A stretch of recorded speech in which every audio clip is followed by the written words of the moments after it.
Hello everyone, I am Dr. Sheba Joseph, Associate Professor from the Department of Social Work, the Bhopal School of Social Sciences.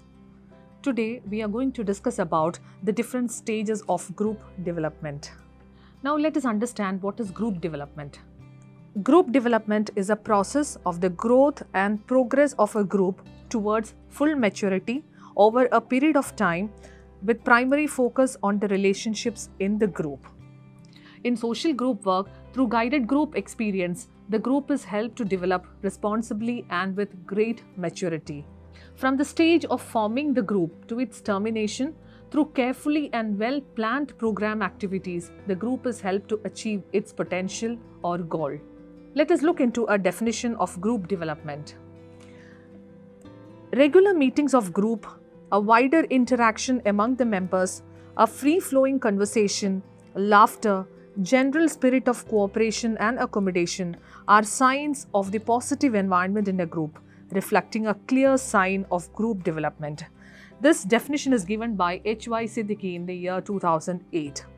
From this definition, it is clearly evident that when there is wider interaction among the group members, a free flow of conversation, we-feeling, laughter, general spirit of cooperation and accommodation. These are some of the specific signs of a positive environment in the group, and that in turn that is reflecting as a clear sign of group development. Or in other words, we can say group development is an index of specific level of growth, task accomplishment and emotional integration of the members, which goes through different stages. Understanding the stages of group development helps in developing appropriate ways of intervention in the group process. So these can bring about group's growth and induce behavior that help in achieving the group goals. Now let us look into the indicators of group development. As it is mentioned on the slide, the first is attendance, second is punctuality, third one definite meeting time and attendance, development of formal organization, willingness on the part of members to undertake initiative and responsibilities. So the sixth point is increased innovation and motivation. Then seventh one is controlled behavior of the members. Then high level of participation is also an indicator of group development. Emergence of leader. Last but not the least, which is a very important component, that is shift from I and me to we and us. That shows the group cohesion, the sense of belongingness and the we feeling that is reflected in the behavior of every single individual in the group. Now let us learn the model proposed by Tuckman regarding the stages of development. This model was proposed by Tuckman in the year 1963. He has given 5 stages of group development, starting with the forming stage, then the storming stage, norming stage, performing stage, and the last one is the adjourning stage. Now let us talk about the first stage of group development, which is known as forming stage. The forming stage represents a time where the group is just starting to come together and is characterized by anxiety and uncertainty. The focus of the group members during the forming stage is to become familiar with each other and their purpose and not completely on the work. Many members are conscious about their behavior, which is driven by the desire to be accepted by all the members. They would like to be in the good book of everyone. Conflict, controversy, and personal opinion are avoided, even though members are beginning to form impressions of each other and gain an understanding of what the group will do together. Anxiety and uncertainty is very common. And as I mentioned earlier, they are very cautious about their behavior. And the last one here, they are maximum trying to avoid the conflict, controversy, and personal opinion. However, the focus for the group members during the forming stage is to become familiar with each other and the purpose and not on work, as I said earlier. Now let us look into the typical outcomes of the forming stage, which include gaining an understanding of the group's purpose, determining how the team will be organized and who will be responsible for what, then discussion of major milestones or phases of the group's goal. They also try to outline general group roles in the first stage, that is in the forming stage. Then discovery of what resources will be available for the group to use. That is also a typical outcome of the first stage of group development, which is called as forming stage. Now let us look into the role of group worker. Here the worker's role is very vital. He plays a very active role in this particular stage of development. He helps the members to get along with each other because that's a beginning stage. He will guide the members. He will encourage and motivate the members to perform in a better way, and at the same time clearing the doubts or queries of the members regarding the purpose, goals and objectives. So in short, the role of the group worker in the first stage is very vital, because the group worker try to take every member of the team together and try to go forward to the second stage. Now let us see what is the second stage of group development. The second stage of group development is called storming stage.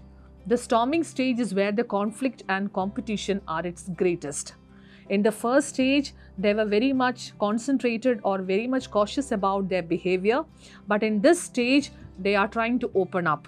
This is because now that the group members have an understanding about the task and a general feel for who they are as a group and who group members are, they feel confident and begin to address some of the most important issues surrounding the group. Here, the members will ask for clarification.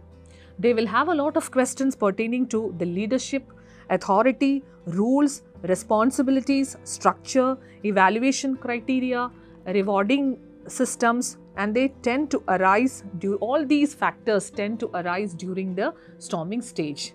And these questions are very imperative to be answered so that the group can move on to the next stage. Because at times in the second stage itself, if the competition and the conflict are so severe and the group worker is not able to address those issues in a very prudent way or in a very effective way, it may lead to a very difficult situation for the group to move forward to the next stage. So problem solving skill of the group worker will be prominent here, and understanding the group feeling is also very evident through all these during this crisis situation, that has to be taken care nicely in the second stage, which is also known as the storming stage.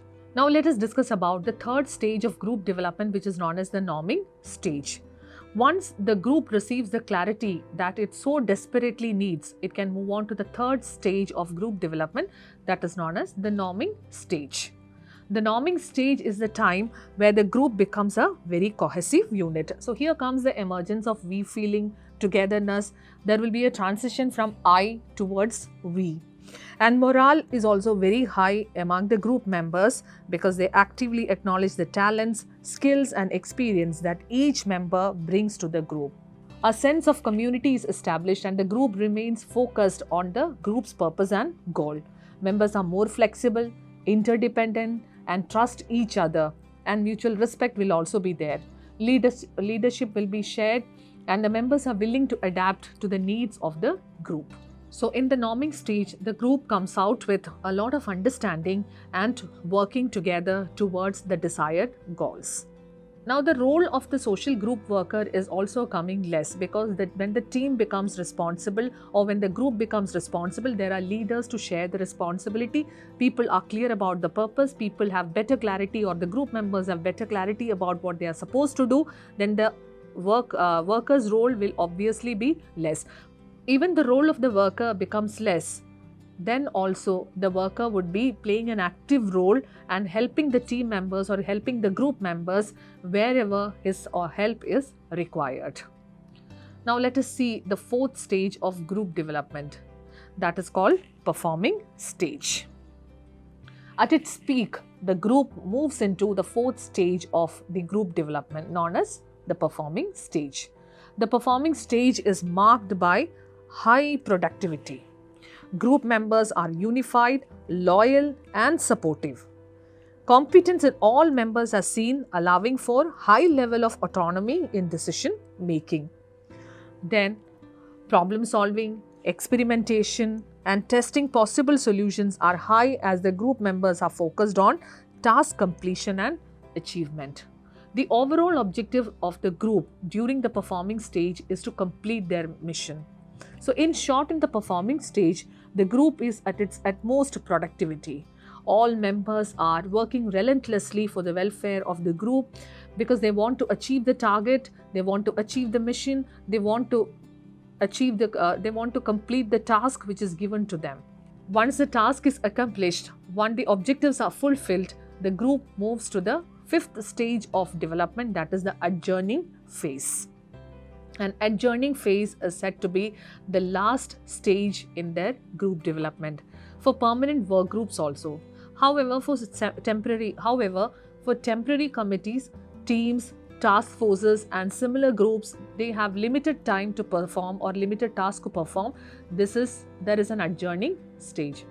Even the most successful groups, committees and project teams disband sooner or later. Their breakup is called the adjournment. An adjournment or termination is required once the task is accomplished. And this requires dissolving intense social relationship and returning to permanent assignments. When we are talking about the committees or the project teams or the task-oriented teams.